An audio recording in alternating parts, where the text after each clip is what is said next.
সিফিনের যুদ্ধ অনুষ্ঠিত হয়েছে। আলী মুয়াবিয়া রাদিয়াল্লাহু আনহুর মধ্যে দ্বন্দ্ব লেগেছে অনেক প্রকার, এমনকি যুদ্ধ পর্যন্ত হয়েছে, সাহাবায়ে কেরাম শাহাদাত বরণ পর্যন্ত করেছেন। হঠাৎ করে সাহাবীরা একদিন আলীকে প্রশ্ন করে বসেন, আলী, প্রথম খলিফার সময় গন্ডগোল লাগলো না? দ্বিতীয় খলিফার সময় গন্ডগোল লাগলো না?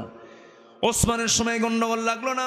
আপনার সময় গন্ডগোল লাগার কারণ কি? তিনি মুস্কি হাসি মেরে বলছেন, শোনো, প্রথম খলিফা আবু বকরের পাশে আমি আলী ছিলাম, গন্ডগোল লাগে নাই। ওমরের পাশে আমি আলী ছিলাম, গন্ডগোল লাগে নাই। ওসমানের পাশে আমি আলী ছিলাম, গন্ডগোল লাগে নাই। কিন্তু আমি আলী যখন খেলাফতের দায়িত্ব নিয়েছি, আমার পাশে আরেকটা আলী নাই, এই জন্য গন্ডগোল লাগছে। দেখছেন কথা? খুবই বিচক্ষণ তিনি ছিলেন। একদিন রাস্তায় চলতে নিয়ে সাইয়েদনা আবু বকর, সাইয়েদনা ওমর দুজন ছিলেন টল ফিগার, লম্বা মানুষ ছিলেন। আলী ছিলেন খাটো। খাটো মানুষের বুদ্ধি কম হয় না বেশি হয়? গ্রামের ভাষায় বলে খাটো মানুষের গিরাই গিরাই বুদ্ধি, তাই না? খাটো মানুষের বুদ্ধি বেশি হয়, কারণ খাটো মানুষের হাড় আর মাথা থাকে কাছাকাছি, আর লম্বা মানুষের মাথার হাড় থাকে দূরে দূরে, যেন বুঝতে দেরি হয়। কি কথা বলছেন? এমনি কথা বললাম, কথার কথা বললাম, এটা অনুমান আন্দাজ, কিন্তু না।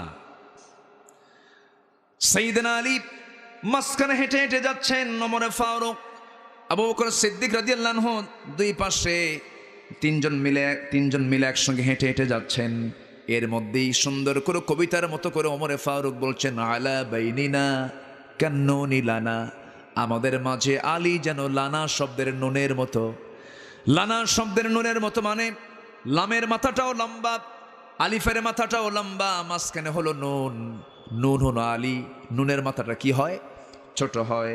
আমাদের মাঝে আলী যেন লানা শব্দের নুনের মতো মানে খাটো সাইজের ছোট মানুষ, খর্বাকৃতির।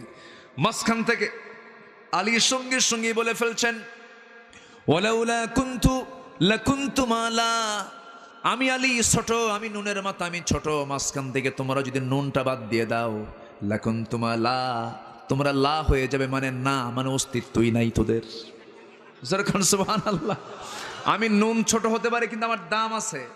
মাঝখানে আসি, শব্দ ঠিক আছে, মাঝখানে নাই, তোরা নাই। ওমরে ফারুক বলে ফেলেন, আলী, তোর সঙ্গে পারা কঠিন রে, বুঝেন নাই? সাইয়েদনা আলী ছিলেন সবচেয়ে কম বয়সী ইসলাম গ্রহণকারী ব্যক্তি। সবচেয়ে কম বয়সী ইসলাম কবুল করেছেন কে? সে আলীর ছেলে হোসাইন।